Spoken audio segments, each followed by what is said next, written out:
Baggins woke up. Or it felt like he woke up. It was 4 in the afternoon. Or possibly it was the morning. It's difficult to say.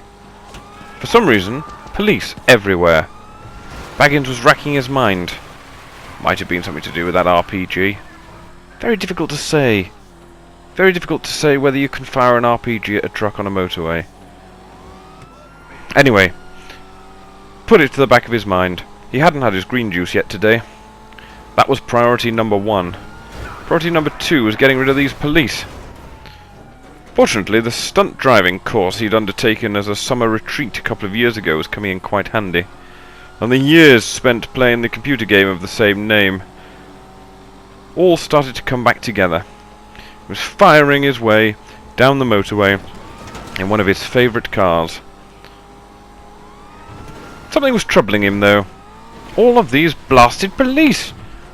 Surely it can't be all about that RPG. He's hoping he doesn't hit a train.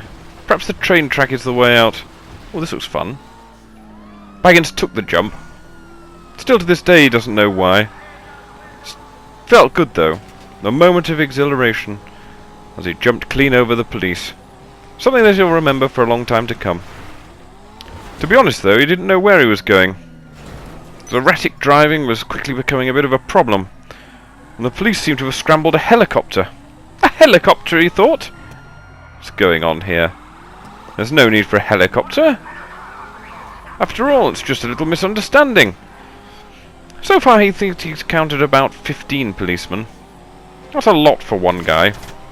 Especially in a city that suffers the most crime that he's ever lived in. Perhaps they had something better to do. They should have had something better to do. Anyway, Baggins thought it was time to take to the air. If he was going to get that green juice any time soon, and perhaps a bagel or a croissant from the corner store, he was going to have to get back into town. Fortunately, this plane is often here. And quite often the pilot leaves the keys in. Baggins took to the plane, and the keys were there. Right in the ignition as he thought they might have been. Firing up the plane on the runway, the police cordially drive around the plane, making no attempt to stop him other than shouting loudly, "Stop that vehicle." To be honest with you, that's never really worked. I don't know why they try. Baggins got the plane up to speed before launching it vertically into the air, cloudwards. And then he realised he'd left the blasted door open. Why does that door always stay open, he thought. Desperately trying to close the door, jinking backwards and forwards, rolling slightly to the left, slightly to the right, he thought he'd got it closed. Has it secured? Has the catch taken? For some reason he is unable to lean over and test it, but due to some aerial acrobatics he's fairly convinced that it is now closed, and he can be on his merry way. Baggins flies past a police helicopter and onwards over the Vinewood Hills, enjoying himself a little as the mist clears on this morning. It was morning after all. Sometimes Baggins puts his watch on upside down. How does that matter? How does it matter? Brucey's calling again. He always calls at this time in the morning. Something about missold PPI. Very annoying.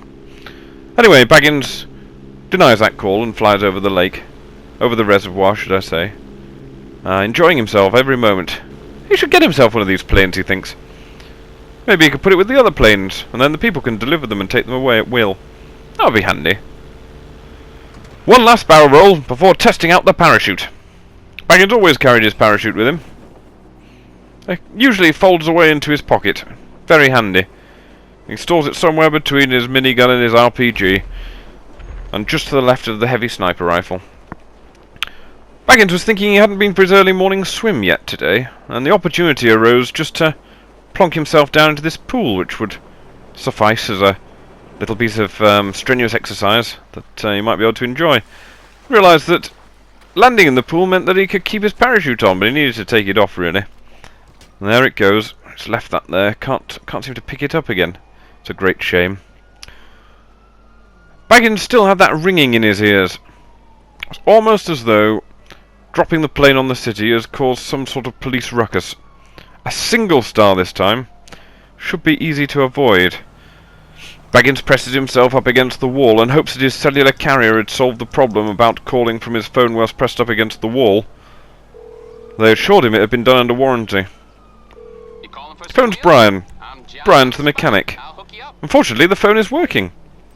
Which car do I want, Baggins thinks. The T20 should probably suffice and get me away from this single star.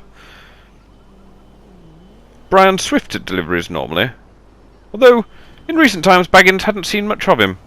There was a time where he would linger around and say something along the lines of, "Cheers for my salary, here's your car." And now he seems terribly ungrateful. Baggins makes swift progress across the road towards the T20, and a red dot has appeared. The panic causes Baggins to reverse violently into an SUV. Probably on the school run, Baggins thinks. Should probably get a normal car anyway. Last time that saw off-road was, well, never. Furious with himself for dinging his prized car, he horses it down the road, past his own flat, takes a left. Past the all-too-familiar insurance depot, fortunately no claims required today, and he decides that he might pop in to his favourite ammunition store for a nice cold can of cola. Baggins parks in his priority parking bay, closes his door. His hat, miraculously landing on his head from somewhere unknown. I'm sure he'd taken it off before he got in the car. Baggins checks the boxes, as he does every day. They never change, and always the regulation 2 bags of rubbish. Decides to speak to these chaps. They were very uninteresting. A bench. I might have a little sit down. Baggins can't remember how to sit down. He swears violently before kicking it. The man who was taking a leisurely sit down has run away, and Baggins throws his fists wildly, uncontrollable in his anger of not being able to remember how to sit down. His knees clearly bend, but he can't seem to work out how to get them to bend the other way. He gives up. I'm going to go get this Coke, he thinks. Waits a moment to read any recalls that may be on the outside of the ammunition shop. Nothing there that worries him. Before going in to buy a soda. Presses the button. Waits for a nice frosty cola. Hang on a second. It's only a bloody sprunk again. Every time! Why does this machine always give me a sprunk? I want a cola. Anyway, downed it now.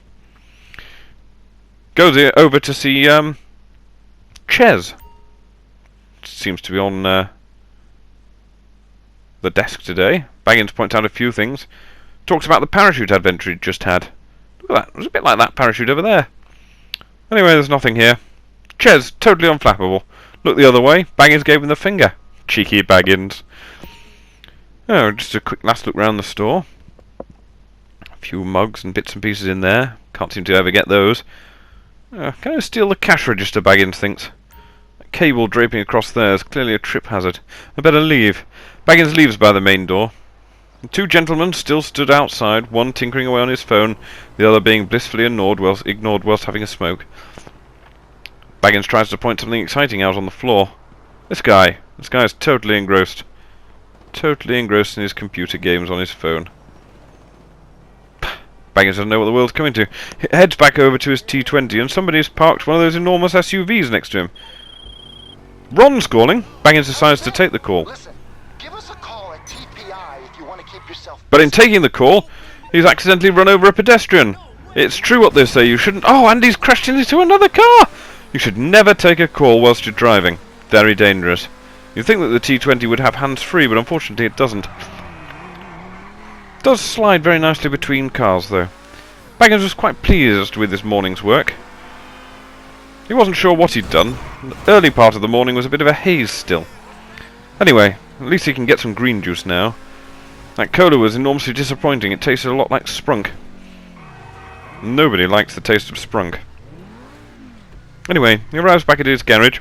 Unfortunately, the automatic door mechanism works as always. The door repairman has fixed that glitch that he used to have when he first moved in, which cost many thousands of pounds in carbon fibre repairs on the front of the vehicles. Anyway, Baggins arrives back home. He heads over towards his lift door, presses the button, and as always, the elevator is there. No need to wait. It's always there. Baggins liked that part of this apartment. On arrival at his front door, he opens it swiftly, moves inside with little hesitation, narrowly avoids his see-through barrier there, and many a night out has been undone by walking into that and forgetting it was there. And his green juice, his favourite green juice. Always prepared and ready to go. And interestingly, there's never anything green. Still, down the hatch. Oh, marvellous. And Baggins feels on top of the world. Ready to take on the day. Or what's left of it.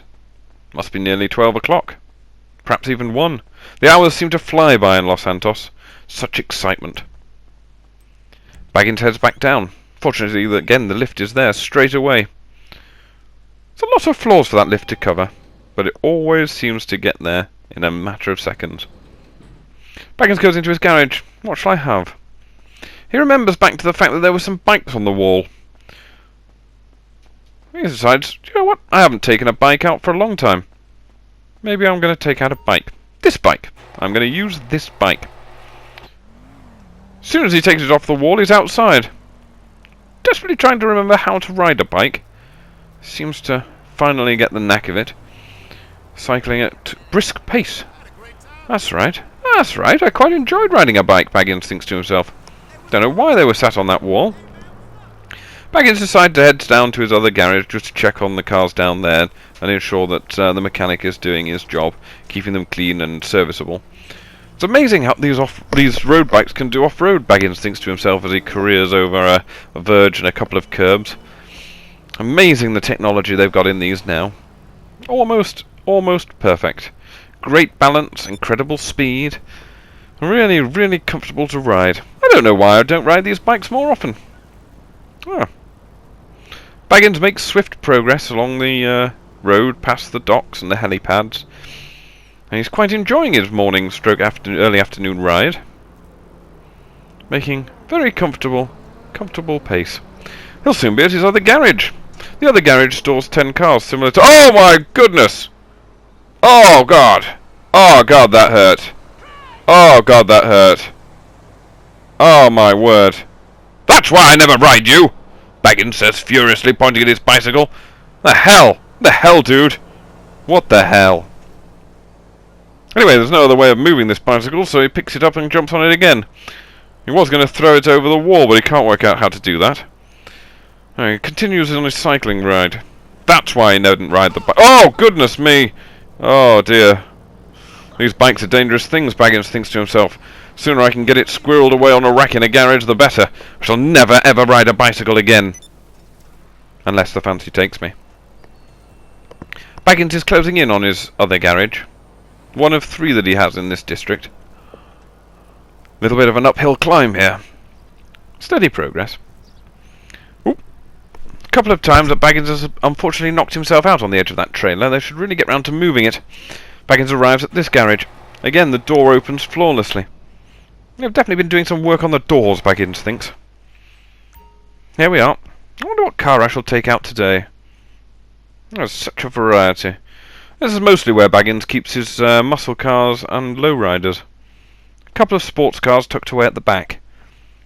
He's decided to go for the Subaru Impreza-styled vehicle. And straight into the right side. The Karen Sultan Sport. Baggins drives the vehicle out. Not sure where he's going to go. But he's going to go somewhere. Baggins drives out furiously and joins the main road. Where will he go? What will he do? I'm sure we'll find out soon.